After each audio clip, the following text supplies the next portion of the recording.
mboka jamais koki komatisa monsonango sans ba réforme. Et encore une fois de plus taper cette information parce que baza ba bilenge bongi bokamba boka il faut boyana na makambo ya CCT.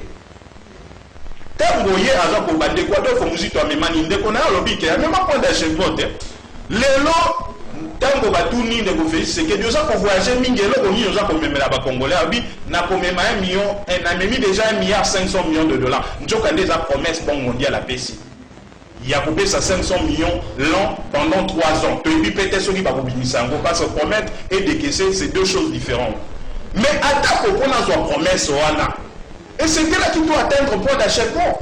Et le point des alliés d'Équateur, Fomuzito, Ndega a posagi, d'Équateur, Fomuzito, a posagi, Bango, et comme Makambo Maso, Tamboka, et même Makambo Ebele, Makambo point d'achèvement. Ce qui toque ici, paradoxe, il y a paradoxe, il y a un bon une fois de son pauvre. En termes d'ambition, ils ont mal à nous mettre aux la campagne au terre. Au moins, ils sont aux la campagne pour y promettre Makambo.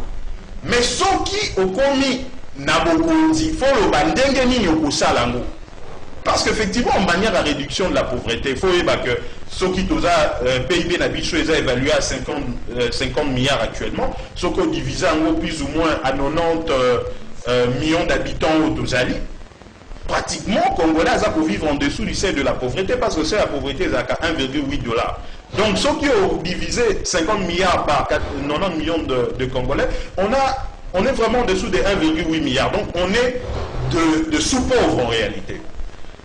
Congo la situation ils allaient par réforme importante ils allaient au Canada Makasi lutte contre la corruption heureusement lutte contre la corruption justice à l'équitable oui mais ce qui a le bica la lutte contre la corruption réflexe à Congolais aux à Makambo 15 millions directement au lingato eba on a Makambo 15 millions balobi nini justice à un niveau nini parce que le comment il mukeba il Makambo à diffamation à déjà na boloko mais 15 millions de dollars pour Zawabi. Comment est-ce que vous voyez que Makambo a sur la lutte contre la corruption au sérieux? Tant que Makambo a 15 millions d'indama, tant que c'est à la présidence, où même un des coordonnateurs était arrêté et libéré actuellement. Et finalement, le dossier n'est qu'on risquait de la classer sans suite. Mais comment on peut le prendre au sérieux lorsque c'est dans sa propre maison que Makambo a corruption à ma tête et Ezali, que va marcher de gré à gré à couper sa main?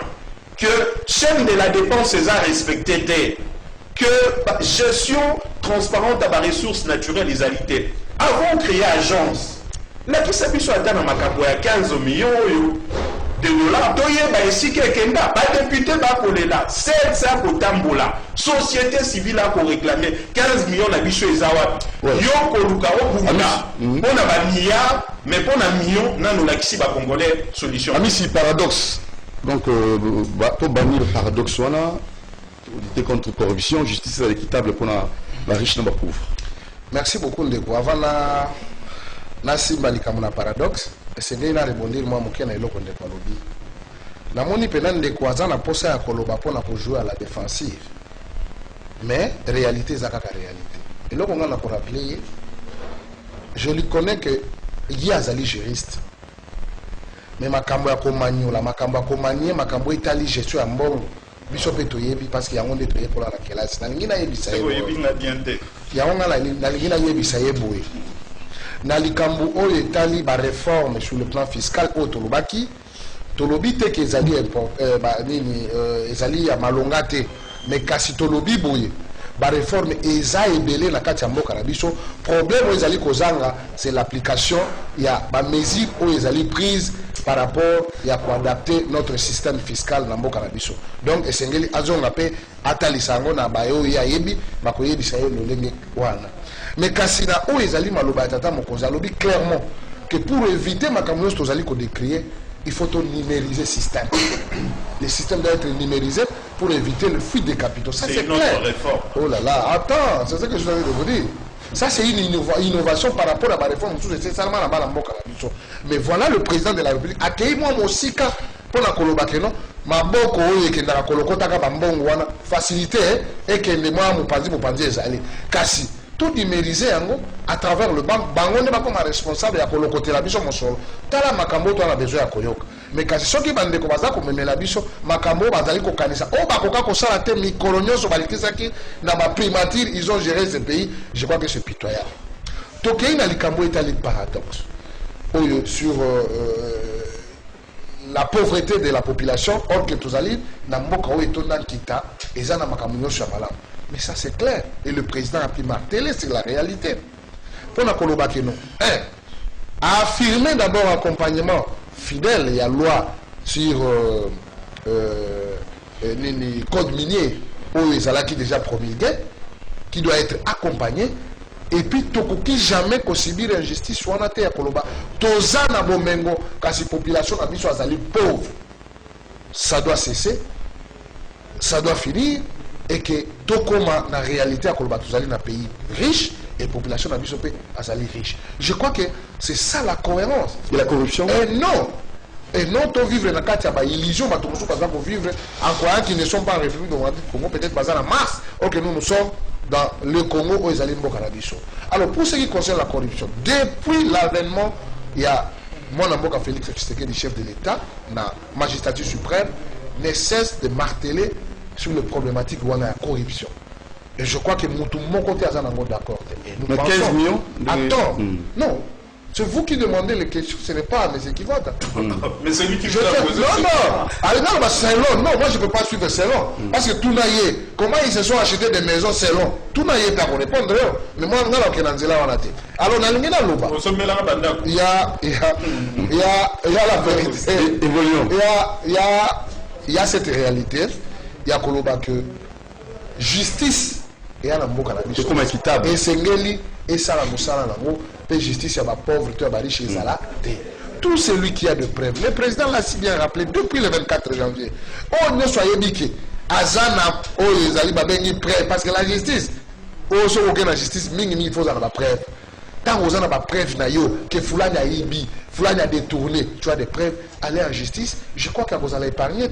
Donc évitons les spéculations comme nos amis qui dormaient, peut-être Malamou qui s'y colle, mais ils vont se rattraper. Je crois que 15 millions, tout dans Kabang, nous, c'est lui le procureur général, où il y a un cours de cassation, Azan a dossier, c'est lui qui instruit le dossier. Donc ce n'est pas à moi de me demander à la justice, le problème est entre ces mains. Kabongo.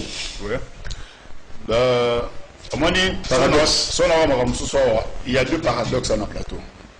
Il y a un paradoxe de l'incapable devenu capable de discours, un paradoxe social. Non, le capable devenu capable.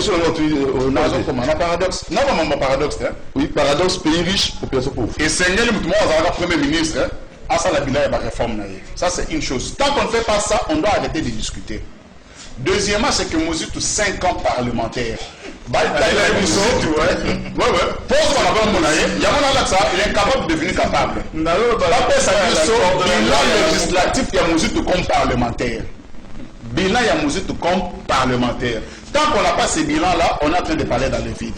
Deuxièmement, à ça, il y a quand même liste, il y a déjà depuis jusqu'à 11 mois bientôt. Atangi, Mike Mukebaye, Tanga Waki, ministre des Finances et de la ville à Kinshasa, Otangi, coordonnateur Lobo, on a beaucoup Otangité.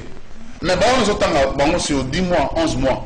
Tangela Bisso, le 3 ans, il y a Moussou, le Premier ministre, combien de dignités ont été arrêtées? Autant il y a des balais à rappel en demi. Oh, comme on a la télévision au Talayo. C'est-à-dire, l'évolution de la justice, sur la répression de la corruption, on a moins de signaux forts. Deuxièmement, ceux qui combattent et l'autorité, le paradoxe ne sera jamais résolu sur le plan social. Parce qu'il y a aussi la lutte de la corruption. Oui, le Congo est un pays riche. Le paradoxe ne se justifie que par le fait de dirigeants incapables d'amener les réformes, sinon d'appliquer les réformes, et au sein de la corruption, ils ont l'hymne Samsolamboka. Matata Pona Yaka, Moya Sika, il y en a un qui ministre habitué à l'époque, le coulage des recettes. Mais c'est un problème qui n'a jamais été résolu. On continue aujourd'hui à le vivre et les chefs de l'État, ce n'est pas pour les stopper. Il y a 11 ans, il y a un parce qu'il y a une commission, parce qu'il y a des tournages qui sont l'État. Mais il y a des gens qui ont été dignitaires dans ces pays et sous leur régime, c'est comme si nous ne corrompons pas à tes dignitaires, ça m'a bien attiré à vous arrêter. Et bon, on a quand même marche dans la loi à l'époque. Aujourd'hui, ce que nous demandons aux uns aux autres, c'est la capacité de pouvoir se remettre à foi. Ça marche, il faut être sérieux quand même dans ce dit. Mais Non, c'est la place. Il y a au même temps opposé depuis quand? Réponds à plateau, au même temps. Puisque c'est le 10 ans, il y a au même opposant depuis quand? Je pensais que voilà, je... L'intolérance, qu'on le parle de la vitesse à la pays. On sait le 10 ans, Kabila, ministre, budget, premier ministre, député nommé. Mais il s'est dit aujourd'hui opposant à Kabila. Mais ça, s'il vous plaît. On sait pendant 10 ans, sauf que pendant 10 ans, tu es dedans avec ton musique. On revient maintenant au débat. Alors, tu es là, on peut citer mais tout qui n'est pas toujours le bas, toujours le malam. Mon cousin, 80%. Il y a des réseaux, des ennemis, des gens Beni, ils ont démantelé. Et ils ont dit militaire. Et on va apprendre déjà qu'il est de plusieurs 22 morts. On attaque à ADF, on a un dombi, on a évité. Nous nous trouvons pour un biso qui est 22 bazar sauté, Bakoufi, et quand on va bien, nous ne pouvons pas justice qui va te proposer pour l'Italie, FCC cache des alliés comme un boca, intégrité territoriale, nationale, tout ce qu'on lutter contre Inyambo Kanabiso. On a tous appelé la position FCC cache la moka. Non, au fait, Makaboya Est, ils ont dérangé Bisso Makasi Mingi parce qu'il s'agit d'un peuple congolais et plus particulièrement Bato Yoba s'engagea Makasi pour appuyer entre autres présidents élus. Makambouana Tokoki Kobo Sanate qui a responsabilité à Makasi Zana au pouvoir, les gens au pouvoir. Parce qu'effectivement, Makambo y a sécurité, Makambo y a défense, et j'ai Makambo d'abord interne et en boca. Aujourd'hui, en dehors, il y a le fait que l'armée n'a pas pour fournir des efforts, Makasi pour mettre hors d'état de nuire des forces négatives. Mais sinon les lots la kaka makambo ya complicité et armée na biso. Mais ça a été relevé par chef ya Monisco parce que biso na coordonnateur ya la muka toketaki ko mona e pona ko tcha makambo wana na mais entre autres il y a pour interpeller Monisco na responsabilité na pour protéger la population à l'est du pays. Mais parmi ba faiblesse oyo chef ya Monisco a relevé qui en dehors il y a le fait que bazaïna ba moyens suffisants et humains et même financiers directement pour faire face à la force négative, voilà, en appui à notre armée, relever le fait que il faut pas Congolais que Makambwa Est ou avec comme ma mafia. Le quoi les alliés place moko ba ressources naturelles les alliés, les États voisins, le multinational n'a pas complicité interne aussi bien militaire que civile, et ça pour permettre que ONU attaque ma coquille et Sengeli. Na cadre et chapitre 7 na brigade wana internationale qui a faire face na yango. Il s'est dit que l'État a joué rôle na et sur le plan de la police pour n'a pas complice. Il y a makambo wana pas massacre wana bazalaka arrêté par la police et jugé par nos cours et tribunaux. Par le faiblesse à l'État, déliquescence à l'État. Ils ont un niveau wana. Oh bango Monisco ba boki ko jouer rôle pour rendre l'État nabino fort pour assurer la sécurité, donc la justice et la défense. Donc il y a Boana, Bisso, na niveau na Bisso avec le coordonnateur doit interpeller qui conseille de sécurité pour renforcer Monusco. Mais Tokanisi était la plus grande responsabilité, Zana Baïro, Bazana pouvoir. Il ne faut pas faire arrêter ma complicité. Wana. Lobby, le président élu à Lubaki Ango, que l'armée na Bisso les a infiltrés, peut interpeller qui va militaire, a dénoncé. Les militaires ont se basé infiltrés au Bazali pour rendre l'armée Nabiso inefficace. Pourtant, nous avons de vaillants soldats. Mamadou Ndala, Balakisa Biso, que Baboudza Mabela, Balakisa Biso, que Soki ba Congolais, complicité et Longwe, de vaincre les forces ennemies. Très rapidement, Est, un beau cas, président de la République, même, il y a après même commis Bomapo na Est, qui n'est quota. Merci beaucoup. Na ndenge tozali kosala débat na plateau eza kopermettre biso to comprendre bapense ya chaque regroupement bisika toali koévoluer. Toyei comprendre que non les regroupements de multinationaux bazali awa baoyo bakenda pembeni ya basoros, ils oublient que le Congo a une armée, le Congo a des vaillants soldats ou bazali capables et ils se battent ici à Bazali pour que tu retrouves intégrité territoriale dans l'Iso, et Mboka la chose à la respecter. Bien sûr, on peut aller dans Monisco pour que Monisco, je ne sais pas moi quoi ça la Monisco a un rôle d'accompagnement. Elle est là pour accompagner les forces armées de la République. Mais où ils allaient ça la Manabéni, bien sûr, on peut avoir des complicités. Et le chef d'état-major général, Mala, à Macha qui va monter, a dit clairement qu'il faut dénoncer Batunios Oyo, Bazali Kosala Mambi Mana. Et puis, à Kenagi Moussika, total, il y a 25 morts, il y a Mikole Tkoleka, tout le monde est président de la société civile, il y a eu des hommes qui n'ont pas tenu à armer, qui ont des exactions, qui ont déplorer. Je crois que violence sur toutes ces formes, pour qui jamais encourager, on ne peut que faire l'effort pour que tout arrête la violence. Les hommes en uniforme et en mot cannabis, Bazali dans champ de bataille, et si Bazali en sorte que Basili Makamwala et que la détermination et surtout amour les chefs de l'État Zali accordé et surtout importance vis-à-vis de l'Ikambouala, nous pensons que c'est le prix que nous sommes en train de payer involontairement, mais la paix et la quiétude va régner d'ici peu. Oui, très rapidement, Samuel. Bon, et ça, il n'y a pas si nous avons dans la mouki Kotanga a été 22 morts. On a vu ça, Congolais, on a vu ça à Béni. On ça la passe. Et on ça la passe, mais ils ont tombé pendant qui on peut dire que c'est normal que nous tombons beaucoup, mais ça souvent on a vu ce que tu as dit. Bon, Koufi n'a pas essayé la condamnation dans la famille et puis on peut même pas sur la Congolais, tous à tester le monde à Bango. Chef de l'État lance une offensive contre les groupes armés dans la zone est. On ne peut pas toujours être ingrat pour faire la comptabilité de nos morts, mais c'est plutôt louer. Bravo, il y a force armée dans Bissau parce que depuis la banque offensive, et ça a été Bastien, il y a ADF Nalou et c'est Rebuzaga. Déjà, le fait d'avoir abattu 4 de ces leaders, c'est un bon en avant déjà armé dans Bissau et Sali.